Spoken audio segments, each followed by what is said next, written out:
이제 주일 예배를 시작하겠습니다.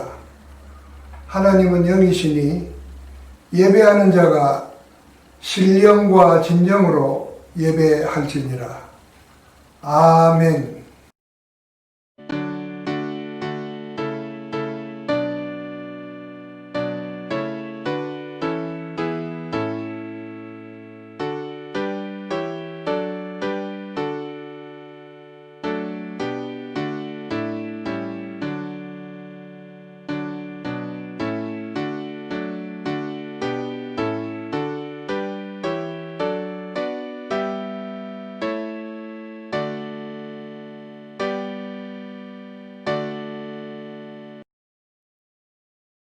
교동문 34번 시편 81편을 다같이 교독하겠습니다.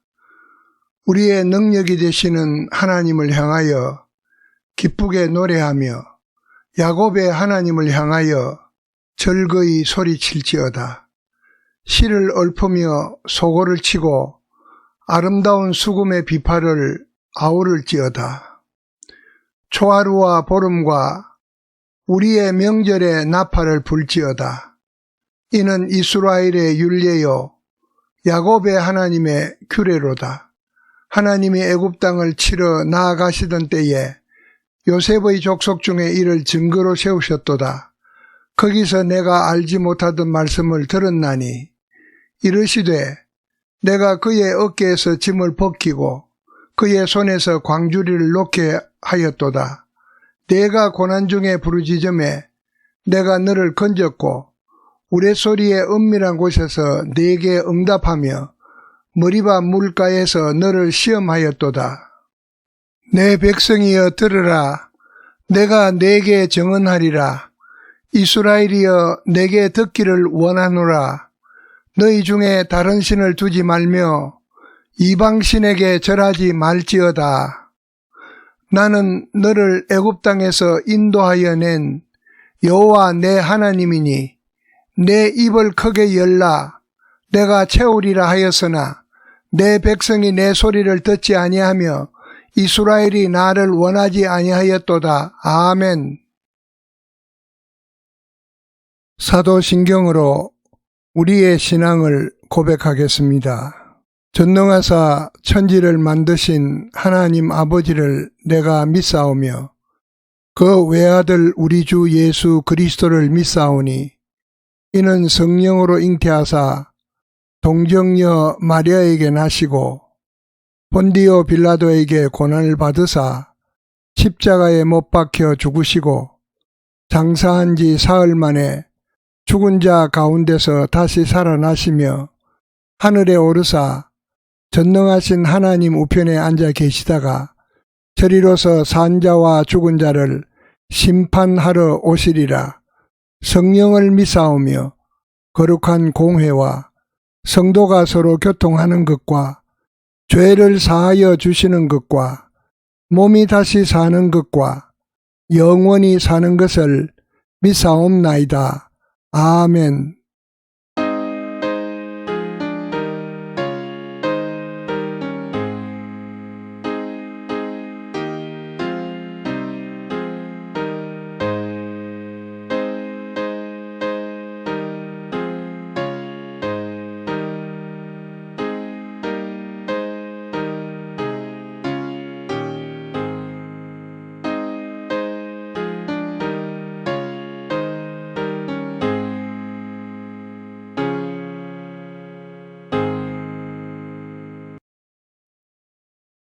하나님의 은혜에 감사를 드립니다. 불안정하고 위험하기까지 한 세상 가운데서도 주님의 평강으로 함께 하시며 모든 위험한 상황 가운데서도 저희들을 지켜주심을 감사드립니다.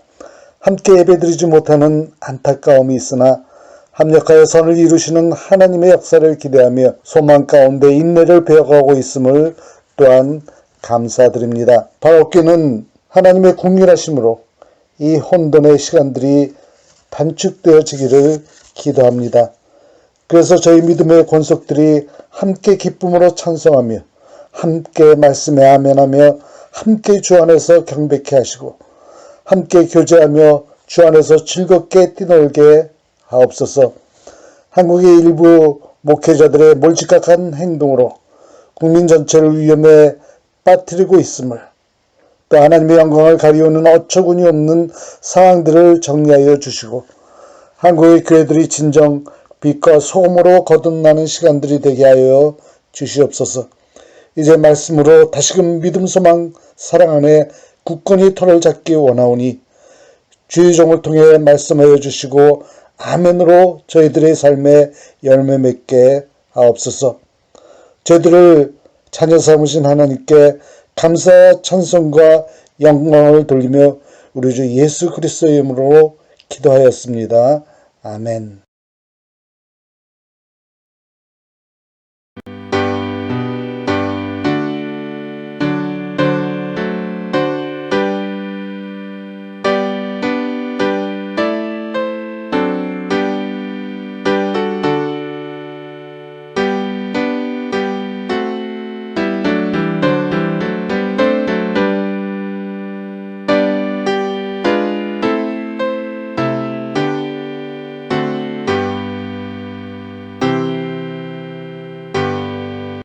거룩하시고 자비로우신 하나님 우리 아버지, 은혜를 감사합니다. 오늘도 예배당에 모이지 못하고 각 가정에서 하나님께 예배를 드립니다. 그래도 우리가 마음을 모아 하나님께 예배하게 된 것을 감사합니다. 오늘도 사랑하는 성도들이 정성껏 귀한 헌금을 주께 드렸습니다.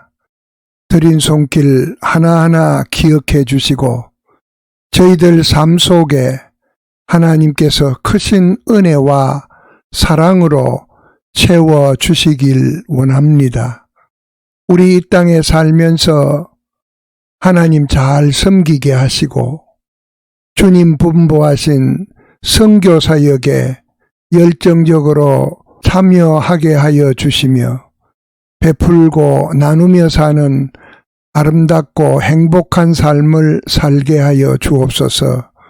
가정에 허락한 자녀들에게 복을 주시고 저들의 앞길에 시온의 대로를 열어 주옵소서. 감사하옵고 예수님의 이름으로 축복하며 기도하옵나이다. 아멘.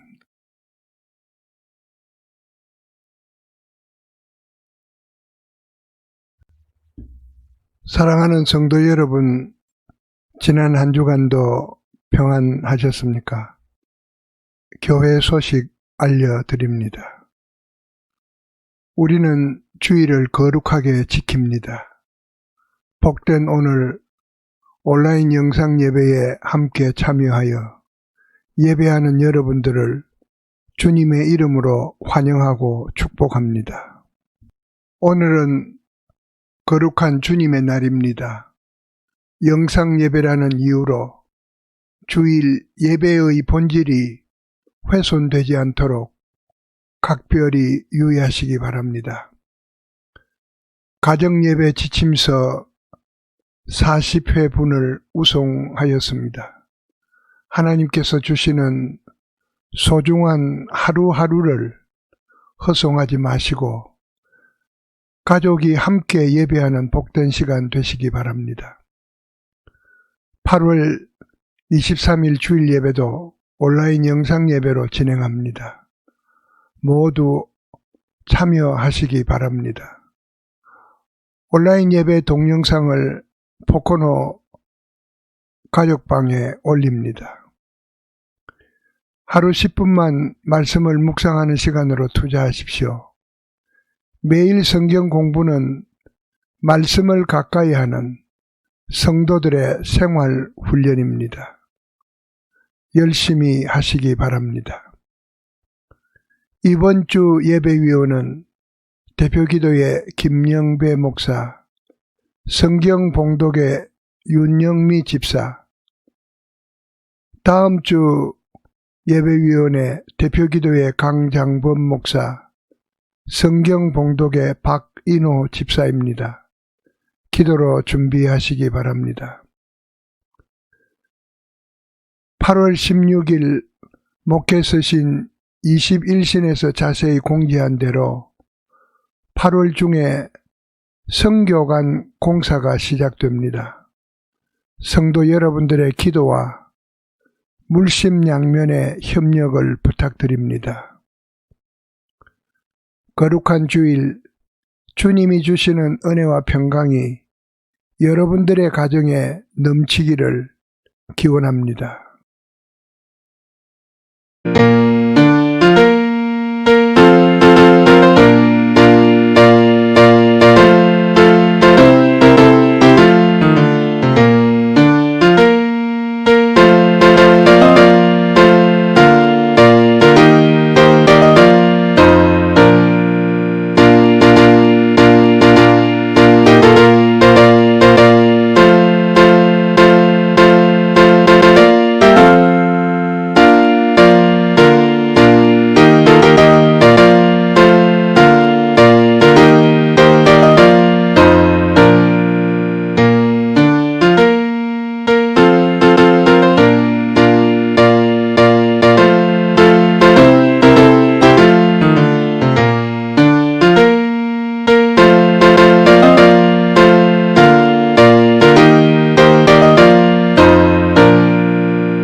함께 묵상할 하나님의 말씀, 신약전서 마태복음 25장 1절부터 10절까지의 말씀입니다. 그때의 천국은 마치 등을 들고 신랑을 맞으러 나간 10 처녀와 같다 하리니 그 중에 5은 미련하고 5은 슬기 있는 자라. 미련한 자들은 등을 가지되 기름을 가지지 아니하고 슬기 있는 자들은 그릇에 기름을 담아 등과 함께 가져갔더니 신랑이 더디움으로 다 졸며 잘세. 밤중에 소리가 나되 보라 신랑이로다 맞으러 나오라 하매 이에 그 처녀들이 다 일어나 등을 준비할세. 미련한 자들이 슬기 있는 자들에게 이르되 우리 등불이 꺼져가니 너희 기름을 좀 나눠달라 하거늘 슬기 있는 자들이 대답하여 이르되 우리와 너희가 쓰기에 다 부족할까 하노니 차라리 파는 자들에게 가서 너희 쓸 것을 사라 하니 그들이 사러 간 사이에 신랑이 오므로 준비하였던 자들은 함께 혼인잔치에 들어가고 문은 닫힌지라. 아멘.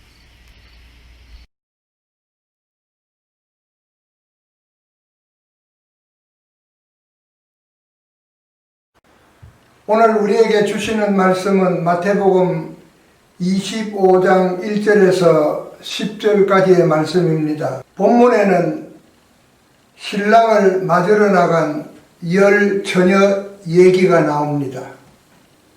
이 10 처녀의 얘기는 그리스도 재림의 날에 대한 비유로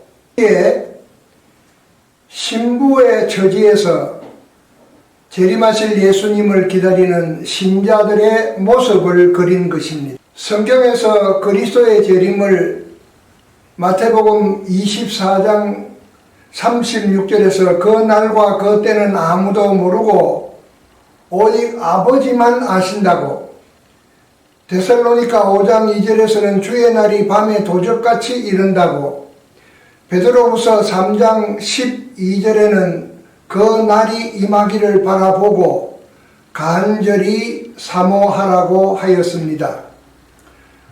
너무나 우리에게 익숙한 이 말씀을 통하여 예수님께서 의도하시는 바가 무엇인지 다시 한번 묵상하면서 현재를 과거의 것으로 충족할 수 없습니다라는 주제로 말씀을 증거하려고 합니다. 첫째로 그들은 신랑을 맞으려 나갔습니다. 본문 1절에 보면 그때에 천국은 마치 등을 들고 신랑을 맞으러 나간 열 처녀와 같다 하리니라고 했습니다. 여기에서 열 처녀는 신부의 친구들로 묘사하고 있습니다. 유대인의 결혼 풍속은 신랑이 한밤중에 들러리의 도움을 받으며 기다리고 있는 신부의 집으로 신랑이 자기 친구들과 함께 밤늦게 찾아가는 것은 당시 유대인들이 행했던 결혼 관습이었습니다.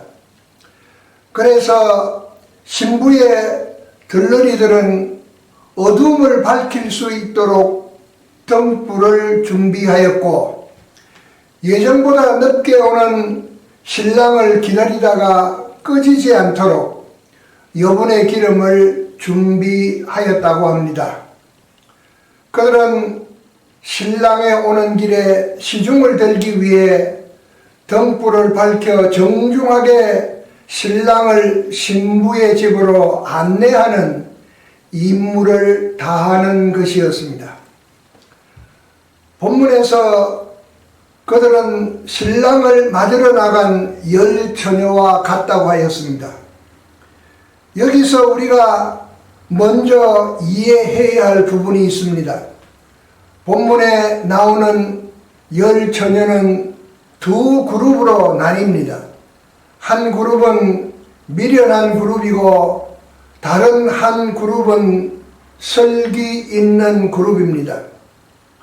나는 이 말씀을 읽으면서 가끔 어떻게 반반일까 생각할 때도 있었습니다.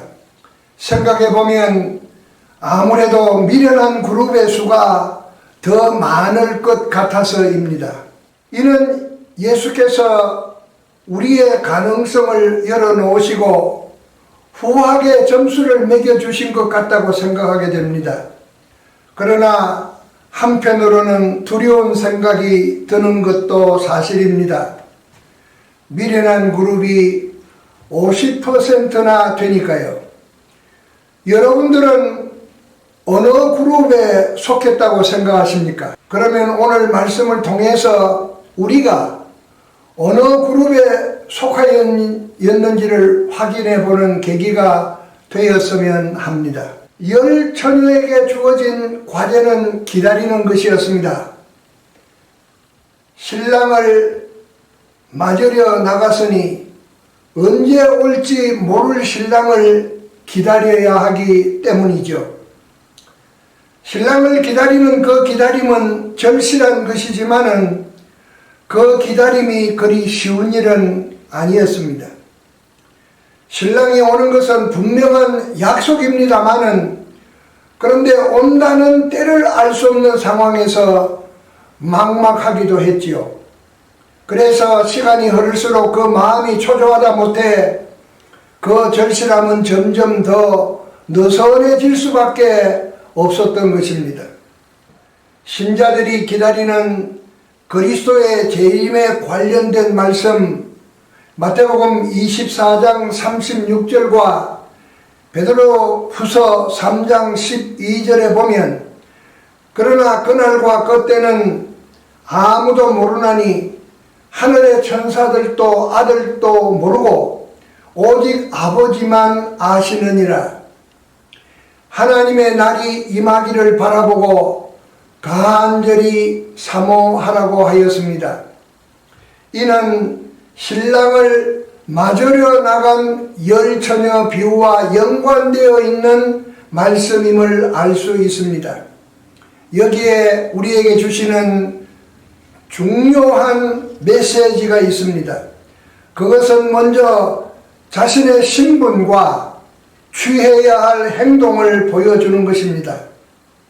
나를 아는 것이 중요하고 지금 내가 어떻게 해야 하는지를 우리의 실제 삶으로 보여야 하는 것입니다. 그래서 어떤 이유로도 대충 넘어갈 생각은 말아야 합니다. 다만 자신의 신분에 걸맞는 행동을 굳건히 지켜야 하고 처지를 소홀히 해서도 안 되는 것입니다. 그 기다림이 아무리 힘들다고 해도 신랑을 맞으려 나간 자신의 처지와 임무를 안다면 그는 신랑을 마중할 때까지 온 정신과 마음이 한결 같아야 하기 때문입니다. 어수선하고 요란스러운 세상에서의 그 기다림은 우리를 긴장하게 만들고 그래서 지치게 되고 때로는 태만한 자리에 이르게도 됩니다. 그런데 지금의 우리의 모습이 그리 되고 있는 건 아닌지 두려운 생각이 드는 것도 사실입니다. 그래서 지금 우리는 이때가 경각심을 가져야 할 때라고 생각하는 것입니다.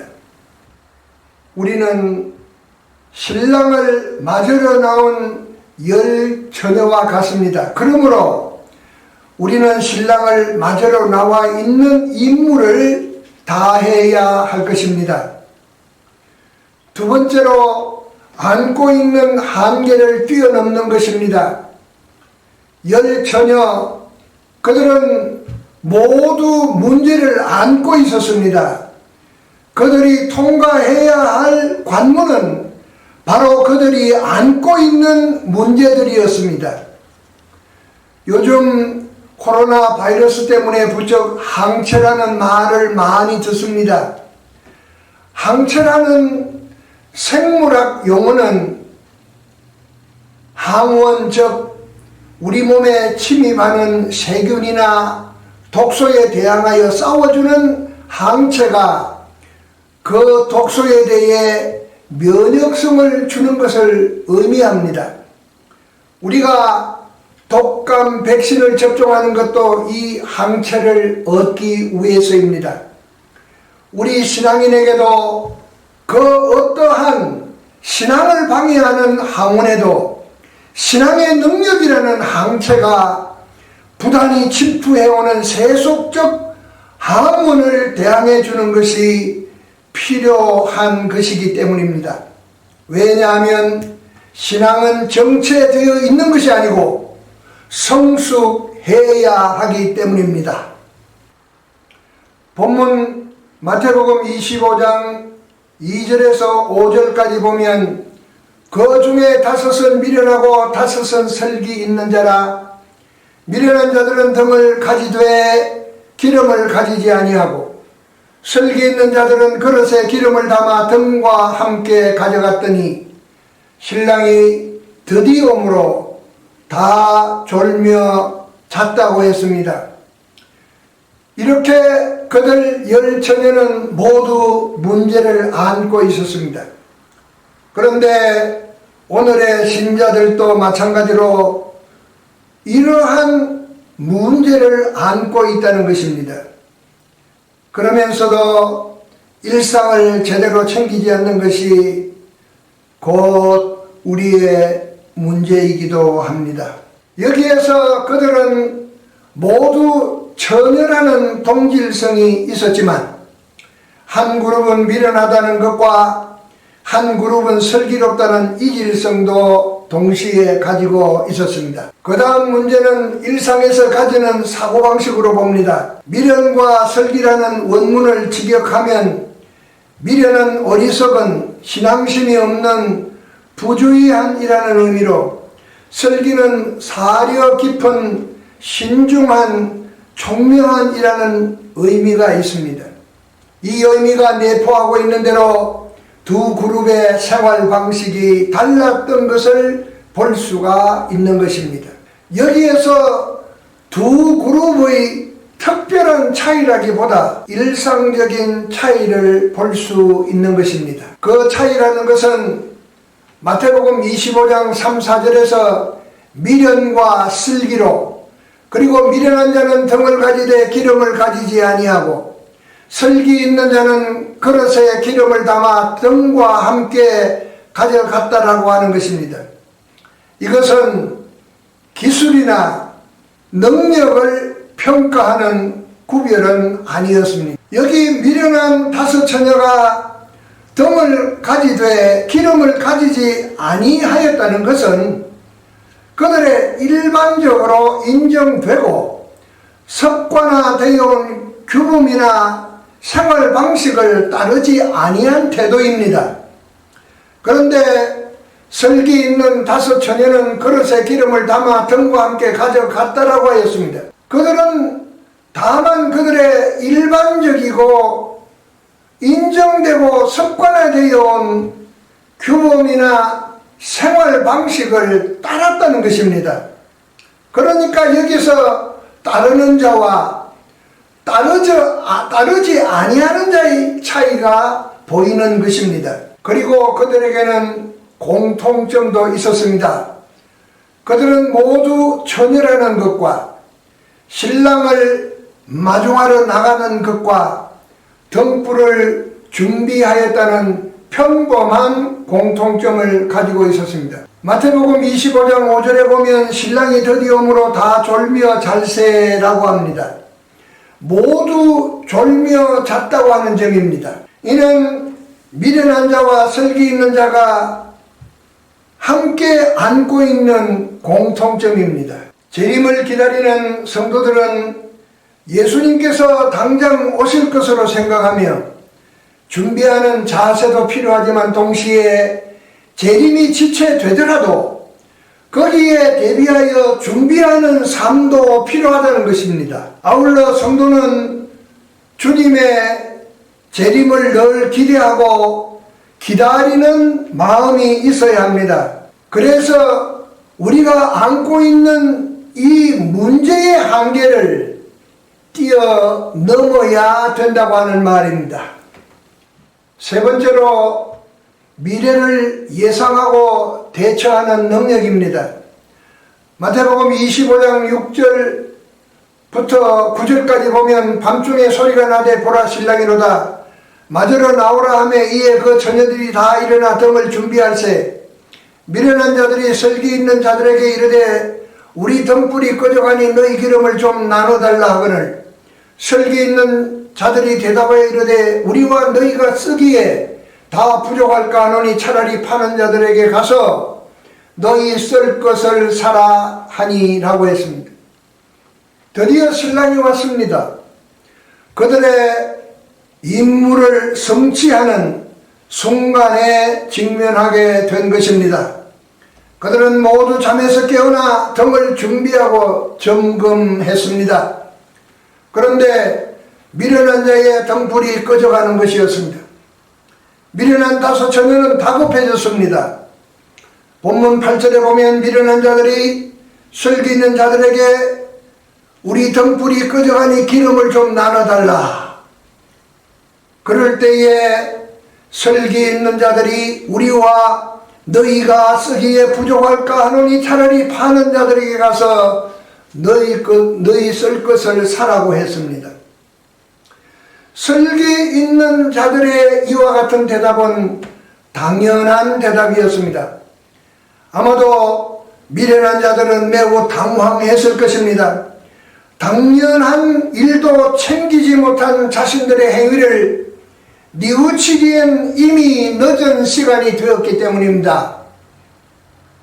아마도 미련한 자들은 평소에도 이러한 실수를 범했을 가능성이 있을 것으로 생각이 됩니다. 실수라기보다는 무관심했다는 표현이나 설마 한들 그럴 리가 있을까 하는 안일한 생각이 있었는지도 모릅니다. 마태복음 24장 42절에 보면 그러므로 깨어있으라 어느 날에 너희 주가 임할는지 너희가 알지 못함이라. 이 말씀은 결코 약속을 어기지 않으시는 예수님의 말씀입니다. 사도 바울도 로마서 13장 11절 12절에서 또한 너희가 이 시기를 알거니와 자다가 깰 때가 벌써 되었으니 이는 이제 우리의 구원이 처음 믿을 때보다 가까웠습니다. 밤이 깊고 낮이 가까웠으니 그러므로 우리가 어둠의 일을 벗고 빛의 갑옷을 입자라고 했습니다. 여기에 현재를 호흡하며 살아가는 우리에게 주시는 뼈아프게 느껴야 할 교훈이 있습니다. 본문 10절에 보면 그들이 살아간 사이에 신랑이 오므로 준비하였던 자들은 함께 혼인잔치에 들어가고 문은 닫힌지라고 했습니다. 우리가 지금 하나님 앞에서 받을 평가는 과거의 신앙일까요? 아니면 미래의 신앙일까요? 하나님께서 오늘의 신앙으로 우리를 평가할 것입니다. 우리가 받을 구원도 과거나 미래가 아닌 현재의 신앙으로 구원을 받게 될 것이기 때문입니다. 우리 주님께서 요한계시록 2장 2절에서 5절까지 해서 에베소 교회에 하시는 말씀을 우리가 경청해야 할 것입니다. 여기에 보면 너희의 과거는 이러이러하였음을 내가 안다. 그러나 지금 너희의 하는 꼴이 뭐냐라고 무섭게 책망하는 말씀이 있습니다. 에베소 교회의 과거는 계시록 2장 2절 3절에 보면 내가 네 행위와 수고와 네 인내를 알고 또 악한 자들을 용납하지 아니한 것과 자칭 사도라 하되 아닌 자들을 시험하여 그의 거짓된 것을 내가 드러낸 것과 또 내가 참고 내 이름을 위하여 견디고 게으르지 아니한 것을 아노라라고 했습니다. 이렇게 에베소 교회의 과거는 훌륭했습니다. 그런데 계시록 2장 4절 5절에서 지적하는 에베소 교회의 현재는 어떠했습니까? 그러나 너를 책망할 것이 나니 너희의 처음 사랑을 버렸느니라. 그러므로 어디서 떨어졌는지를 생각하고 회개하여 처음 행위를 가지라. 만일 그리하지 아니하고 회개하지 아니하면 내가 네게 가서 내 촛대를 그 자리에서 옮기리라고 했습니다. 에베소 교회가 지난날에 아무리 하나님께 대한 헌신과 열정으로 변화된 삶을 살았다고 할지라도 그들의 현재의 삶 속에 나타난 잘못을 고백하고 구체적으로 변화된 행동으로 삶으로 회복해야 된다고 하는 것을 촉구하고 있는 것입니다.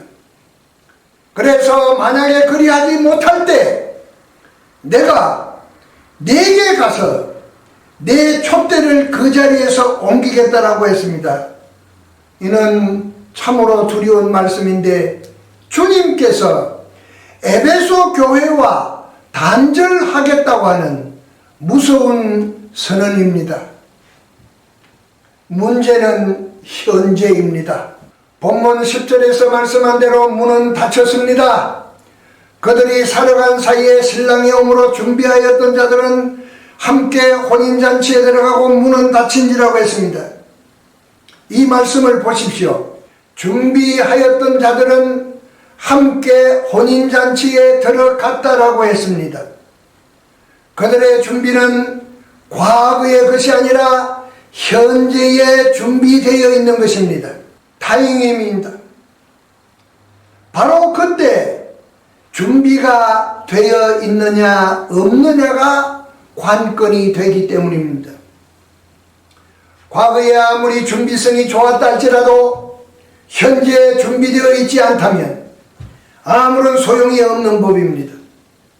과거는 지나간 것에 불과하고 그것으로는 현재의 부족을 과거의 것으로 충족할 수 없다는 것입니다. 오늘을 사는 지혜가 필요하고 미래에 대한 예상과 대처하는 능력이 필요하다는 말입니다. 말씀을 맺습니다. 현재를 과거의 것으로 충족할 수 없습니다.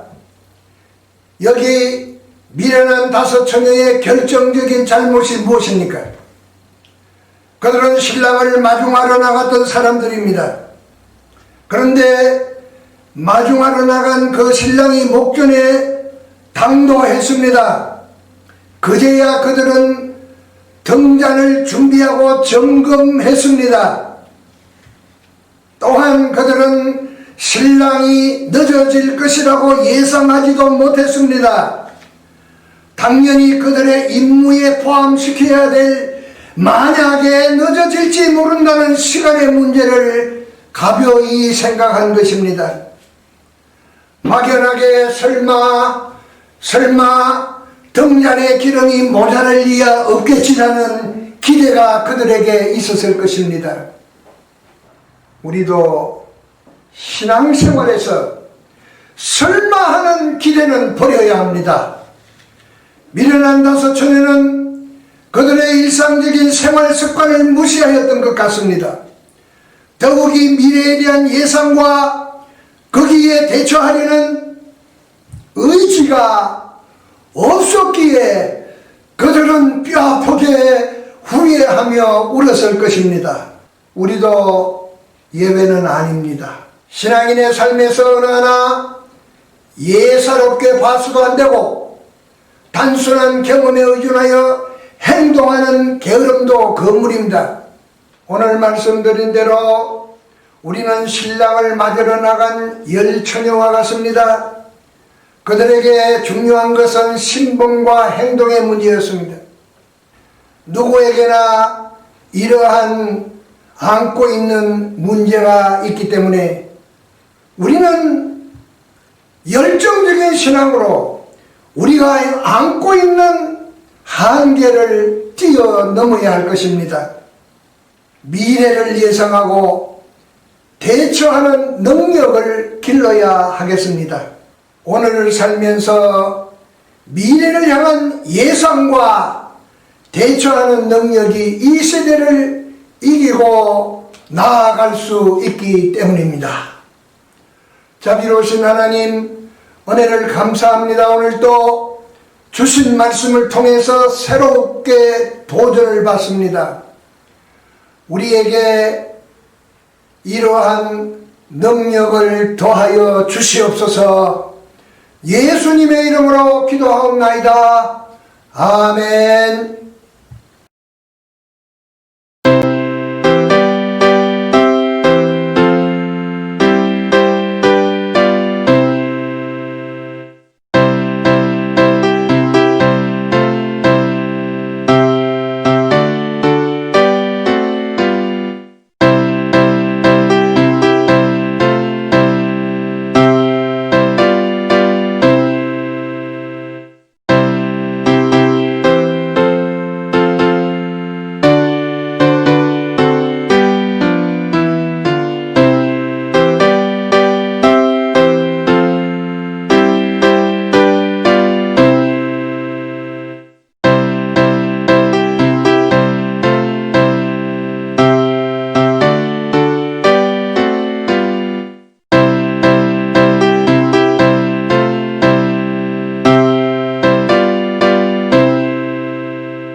지금은 우리 주 예수 그리스도의 은혜와 하나님 우리 아버지의 높고 위대하신 사랑하심과 성령님의 교통하시고 인도하심이 오늘도 주님 앞에 나와 예배하는 주의 사랑하는 백성들 머리 위에, 저희들의 가정 위에 이제로부터 영원토록 함께 있을지어다.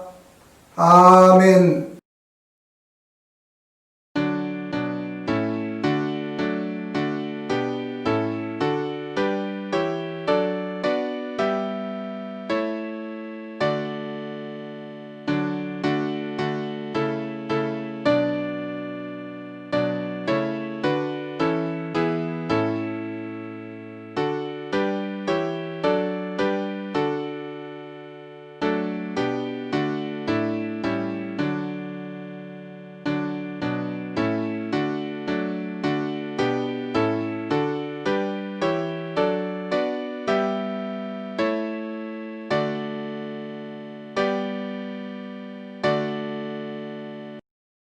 이제 예배를 마칩니다. 우리에게 주신 소중한 하루하루를 주님과 동행하는 복된 시간으로 삼으시기 바랍니다. 기도와 말씀을 묵상하시면서 늘 넘치는 감사의 마음으로 힘써 믿음으로 행동합시다. 사랑합니다. 평안하십시오.